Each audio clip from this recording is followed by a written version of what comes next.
अस्सलाम वालेकुम, कैसे हैं आप सब? उम्मीद है आप सब ठीक होंगे। पाकिस्तान वर्सेस साउथ अफ्रीका दूसरा टी20 मैच। पाकिस्तान ने पहले बैटिंग करते हुए 207 का टारगेट लगाया, जो कि जो कि ठीक ही था। इतना ठीक है, थोड़ा सा कम ज़रूर था, लेकिन इतना था कि वो डिफेंडेबल था। ठीक है, क्योंकि आप उनको देखें तो उनके मेन बैटर नहीं थे, उनका टॉप ऑर्डर मेन नहीं था।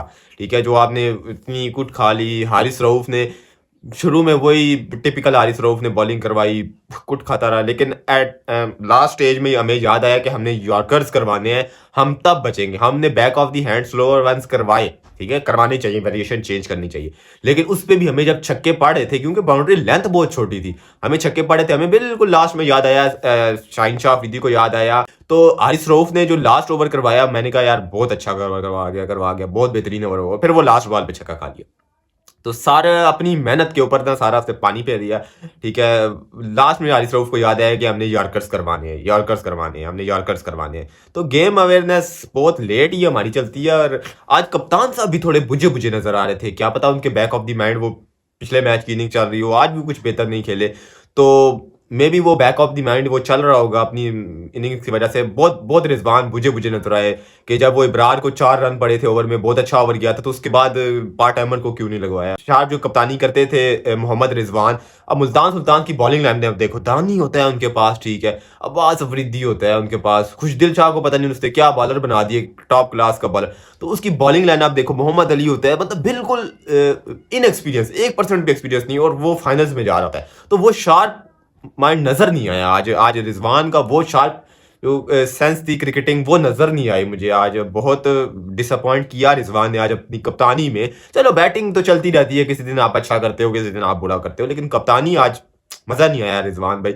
वो शार्प माइंड नजर नहीं आया जो हम लोग देखते थे मुल्तान सुल्तान में। खैर, पाकिस्तान ने जो पहले बैटिंग की, रिजवान बहुत स्ट्रगल किए, और उसके साथ साइम भी बड़ी स्ट्रगल कर रहे थे। ठीक है, साइम ने 98 नॉट आउट का नॉक खेला, बहुत अच्छा नॉक खेला।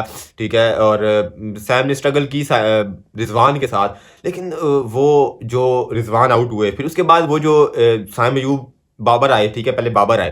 ठीक है, बाबर आए तो बाबर ने आते साथ एक एज लगी, बाउंड्री हुई, एक चौका मारा बाबर आजम ने, तो वो आते साथ जो बाउंड्री लगाई ना, वो सैम को कॉन्फिडेंस आया उधर से। ठीक है, वो सैम के ऊपर से बहुत प्रेशर बिल्ड हो गया था, तो वो सैम का प्रेशर उतरा, तो सैम ने फिर जो मपाखा के जो पटाखे निकाले ना, धुएं निकाले ना, वो भी फिर हमने देखे। और सैम ने क्या खूबसूरत, अच्छा वो कवर ड्राइव जो सैम ने लगाई है ना, चलो पूरी इनिंग्स उसने बहुत अच्छी खेली, लेकिन वो जो कवर ड्राइव लगाई है ना सैम अयूब, वो बाबर आजम ने भी उसको एडमायर किया है, और बाबर आजम ने भी उसको मतलब है कि देखा है कि जब इतनी खूबसूरत कवर ड्राइव खेलने वाला बैटर बाबर आजम जब आपकी कवर ड्राइव को अप्रिशिएट करता है ना, और इंजॉय करता है, जबकि उसके पास इतनी प्यारी कवर ड्राइव है, जब आपकी कवर ड्राइव को एंजॉय करते हैं ना, तो इसका मतलब है कि आप जो है ना बहुत टॉप क्लास के प्लेयर है। और अल्लाह बुरी नज़र से बचाए, लेकिन मुझे मुझे ऐसे लगता है कि साइम अयूब इंशाल्लाह इंशाल्लाह बाबर आजम से भी बड़ा बैटर बनेगा इंशाल्लाह। जिस तरह की उसके पास एबिलिटीज हैं, जिस तरह उसके पास जो है ना टैलेंट है, देखो बाबर आजम के पास स्ट्रोक्स है ना, स्ट्रोक्स गैप अच्छे फाइंड कर लेता है बॉडी, लेकिन साइम अयूब के पास जो है ना दोनों है, पटाखा है साइम। एक तो उसके पास स्ट्रोक्स बहुत खूबसूरत है, बाबर आजम की तरह बहुत खूबसूरत स्ट्रोक्स लगाता है साइम अयूब, स्ट्रेट ड्राइव लगा लेता है, कवर ड्राइव बड़ी प्यारी लगा। उसके बाद जो उसके पास एक्स फैक्टर है वो है हिटिंग, और बहुत ही कोई टॉप क्लास फेयरलेस किस्म की हिटिंग करता है वो। मतलब जोर नहीं देता सैम अयूब सिर्फ टच करता है, टाइम करता है बॉल को। वो जो मपाखा को उसने जो मारी है, फ्लिक कह लें या नो लुक कह लें, वो बिल्कुल टाइम, जैसे आप रिजवान को देखते हैं ना कि वो बल्ला यूं घुमाता है, बाबर भी बहुत यूं ज्यादा नहीं घुमाता है, लेकिन आप रिजवान को देखेंगे वो बिल्कुल बल्ला जोर देता है, लेकिन सैम अयूब ऐसे नहीं करता। सैम अयूब जस्ट टच देता है, जिस तरह टच करता है और छक्का होता है। तो इस तरह का टैलेंट इंशाल्लाह बाबर आजम से ऊपर जाता हुआ मैं देखूंगा इसको, और मैं दुआ करूंगा कि बाबर आजम से ऊपर जाए। तो कुछ लोगों ने ये भी कहा कि वो थोड़ी सी सेल्फिश ना जो फेज बाय फेज, अगर हम साइम अयूब को देखें तो जो स्टार्ट का फेज था ना, वो रिजवान के साथ उसने खेला, तो वहां रिजवान स्ट्रगल कर रहे थे। ऑब्वियसली प्रेशर बिल्ड होता है सेकंड बैटर के ऊपर, कभी आप नहीं कर पाते हो। ठीक है, उसके ऊपर भी प्रेशर बिल्ड हुआ, लेकिन वो नहीं कर पाया। जब वो रिजवान आउट हुए तो जो बाबर के साथ उसका फेज था ना, तो आई थिंक 29 बॉल पे या कितनी 25 बॉल पे उन्होंने 50 रन की पार्टनरशिप भी लगाई, तो वो वाला फेज, वो मोमेंटम मिला ना वहां से सैम अयूब को, वो जो मोमेंटम उसने गियर शिफ्ट किया उधर से, फिर वो लास्ट तक गया। वो शुरू के जो 20 बॉल पे 23 किया ना, हाँ वो सैम को बड़ा हर्ट किया। इस नॉक पे 57 पे 98 हुआ, लेकिन ओवरऑल अच्छा नॉक था, क्योंकि सैम अयूब का बैकग्राउंड देखे तो वो मोरल बहुत डाउन था। आज अगर सैम अयूब से रन ना होते ना, तो सॉरी टू से कुछ ट्विटर पे है कुछ ऐसे बच्चे बाबर आजम के और रिजवान के, उन्होंने पुट के रख देना था साइम अयूब के इसके लिए ओपनिंग कर बाबर रिजवान को तोड़ा, इसके लिए तोड़ा, ठीक है। नहीं, अगर आपने ओपनिंग तोड़नी है ना तो साइम अयूब के लिए तोड़ोगे ना तो मैं अगले 50 मैचेस में भी नहीं बोलूंगा। अगर आप 120 स्ट्राइक रेट वालों के लिए उनको तोड़ोगे तो फिर तो वो 125 बैटर है। तो साइम अयूब के लिए ओपनिंग तोड़ना बनती थी इनकी, ठीक है। तो साइम अयूब को अच्छा, चूंकि मैच हम हार गए, लेकिन एक पॉजिटिव चीज थी कि हमारा साइम अयूब जो है ना वो एक मोमेंटम में आया, उसका बैट से रन आ रहे, फ्लो उसका चल पड़ा है। तो नेक्स्ट मैचेस के अंदर हम साइम अयूब को देखेंगे और साइम अयूब ओडीआई सीरीज में ये फॉर्म लेके जाएगा इंशाल्लाह। और इंशाल्लाह वो आपको ओडीआईज में एक दुक्की कोई मैच निकाल के देगा इंशाल्लाह, क्योंकि वो जो अब जो साइम अयूब टच में आ गए, इंशाल्लाह मैं देखूंगा कि वो मेन बॉलर्स के आगे साइम अयूब जो है ना उनकी फेंटा लगाएगा जिस तरह स्टार का लगाया। इंशाल्लाह इंशाल्लाह मेरे मुंह में खाक बुरी नजर से अल्लाह बचाए। उसके बाद बाबर आजम बहुत अच्छी टच में थे, मतलब है कि आते साथ बाउंड्रियां पे बाउंड्रियां छक्के। बाबर आजम ने 14,000 रन भी इंटरनेशनल कंप्लीट कर लिए हैं 338 इनिंग्स में। एक इनिंग्स का फर्क है मोहम्मद यूसुफ और बाबर आजम में, चूंकि बाबर ने बहुत ज्यादा T20 नॉक्स खेले हैं तो इस वजह से है, वरना बाबर आजम फौर है, मतलब बहुत आगे थे ना इस रन में।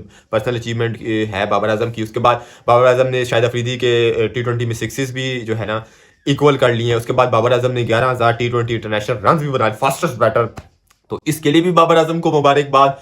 उसके बाद जो है ना नेट रन रेट बाबर और साइम के पेयर का 9.92 बेस्ट, माइन के मिनिमम 1300 रन और बाबर आजम का 9.92 है बाबर और साइम का। यार क्या अचीवमेंट है। देखो 2 साल उन्होंने क्रिकेट खेली है, अभी PSL खेला है, अभी वो इंटरनेशनल में इतनी कोई ओपनिंग नहीं की। तो देखो कितनी बड़ी अचीवमेंट है, कितना मतलब है कि आपके लिए सक्सेसफुल प्लेयर है। मैं नहीं कहता ओपनिंग करवा लो, लेकिन आप देख लो कि कितना सक्सेसफुल प्लेयर है। 9.92 का रन रेट से ले, और आप अगर देखो कि उस फेज में कि जब ये दोनों बैटिंग करते हैं, साइम तो मतलब ऑब्वियसली वो बहुत अच्छा खेलता है, उस फेज में आप बाबर आजम को भी देखो कि वो किस तरह फेयरलेस खेलता है। अच्छे भले नॉक, बाउंड्रियन यहां से निकाल रहा होता है, गैप इधर मार रहा है, बाबर सिंगल डबल इजी ले रहा है, डबल निकाल रहा है। तो बाबर आजम भी हमें वो एक बूस्ट अप होता है बाबर आजम को, और बाबर आजम भी हमें वो निखरा हुआ बाबर आजम नजर आता है।